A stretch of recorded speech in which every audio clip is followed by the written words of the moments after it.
My name is Abby Shewmaker. I am a current sophomore here at the University of Texas at Austin. I'm majoring in radio, TV, and film, and I kind of work on a lot of projects via social media or film and TV right now. So I think definitely as a kid, I would watch a lot of YouTube videos just like every other small kid.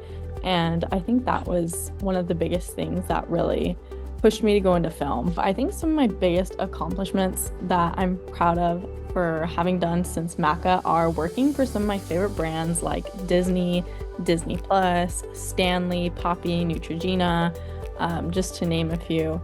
But that definitely has been a very big kind of I made it moment for me since leaving high school. I think definitely putting yourself out there and also recognizing yourself and your worth. You yourself are a brand, and in the PR industry, the film industry, any media industry, you really just have to focus on selling yourself rather than trying to sell other things, if that makes sense. I think the biggest difference between high school and college is that you're definitely no longer near your immediate support network.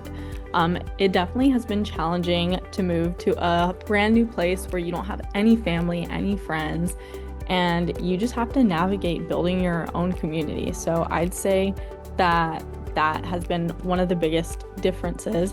And also there's a lot more freedom in college, whether that be in your personal life and just creatively.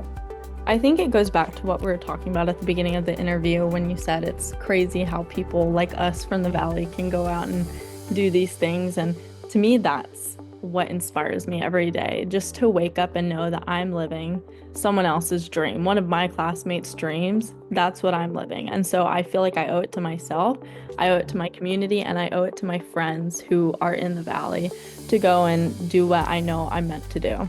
Pointers I can definitely give to incoming college freshmen is to just accept the growing pains. I went into college thinking it was going to be perfect and it was going to be some sort of movie, ironic, but it wasn't. And it was actually one of the hardest years of my life, my freshman year of college.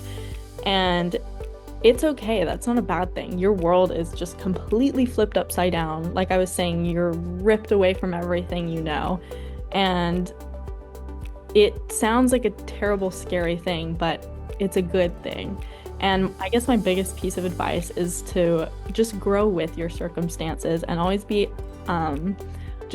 open-minded to other people and new ideas, and just try to grow with the process instead of fighting it. I would say be true to yourself. Don't try to change yourself for other people, because I guarantee you there's not going to be very many people like you. There's not going to be very many people raised the way you were raised, and that's not a bad thing, but just stay true to who you are and do not change to fit in with anybody, because that's what makes the film industry or whatever industry you're going into so unique. You bring a lot to the table as yourself. You don't have to be anybody else to compete, you know what I mean? So my TV pilot is called The Division, and it is being created through a program here at UT Austin called the Incubator Program. And the Incubator Program is basically a student-run, student-led kind of organization where we create original pilot TV episodes. The best way I can describe what The Division's about is imagine like the end of a horror movie. That one slightly clueless girl is the only one left alive, and you're sitting here and you're like, oh my God, why'd they leave that one alive? Like, she's the dumbest. But our question is like, what happens after the credits roll? Is she tried for murdering like her entire friend group? Like, yeah, no duh. Like, if she goes and talks to someone and says, oh, a ghost killed my friends, who's gonna believe her? Nobody. And so that's what our TV pilot explores. It's a courtroom drama about a girl whose friends got killed by ghosts, and a lawyer has to prove her innocence. I was definitely excited. I'm not really into horror movies, so this is definitely out of my comfort zone, but it's not technically like a horror series. Just, again, classic horror movies, but also TV shows like Twin Peaks and Better Call Saul. Those two have been huge inspirations for us, and it was picked randomly, and it just worked out. I love my entire group. Everyone is so talented, and I'm very grateful to have met them through this. There are 4 people in my project, David Lerma and Jacob Ortiz. I will be producing the project, and Maggie Wang will be in charge of post-production.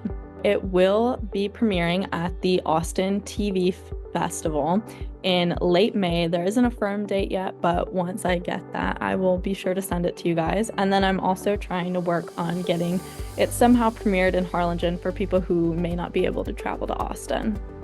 The most overwhelming experience during this project so far has definitely been planning and prepping, just everything about the TV show. You know, at MACA, you get assigned a project and yeah, you do some planning, but you don't really take into account, oh my goodness, I need to hire catering, I need to hire a director of photography, I need to hire a casting director, and you know, the list goes on.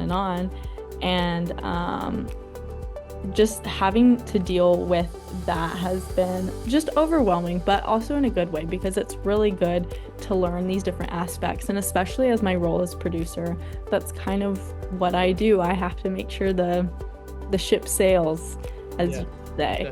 So it's a lot of details, and that definitely has been the most overwhelming. So again, that goes back to what I said earlier, just making myself proud, my parents proud, my community proud. What really drives me is just truly being from the Valley and knowing what I come from, knowing the people who support me, and knowing that I want to be great at what I do. And so you can't be great without a little bit of hardship. I have a lot, but definitely for film, Miss G. Miss G is my #1 supporter. I could be making random videos on my phone and she'd still tell me they're great. So the most rewarding experience of this project so far is definitely seeing my family and my friends down home in the Valley be just so incredibly supportive of me and my dreams. It's a complete privilege to be able to chase your dreams and do something you love. A lot of people don't get that opportunity. Growing up in the Valley, it really puts things into perspective, because you have such a big dream and you see someone else with that dream and they might not be able to get the same chances that you have, and that's just like, it's heartbreaking. And so to me, just being here and knowing that I have such an army of cheerleaders behind me in the Valley, people that don't even know me, it warms my heart and it makes me feel like I really want to do good. I currently don't have anything in particular planned for post-grad. Still kind of waiting to see what happens, but I definitely do know that I either want to work in TV, film, or media marketing, just anything that has to do with cameras, I'm in. So I'll get back to you in 2 years once I graduate.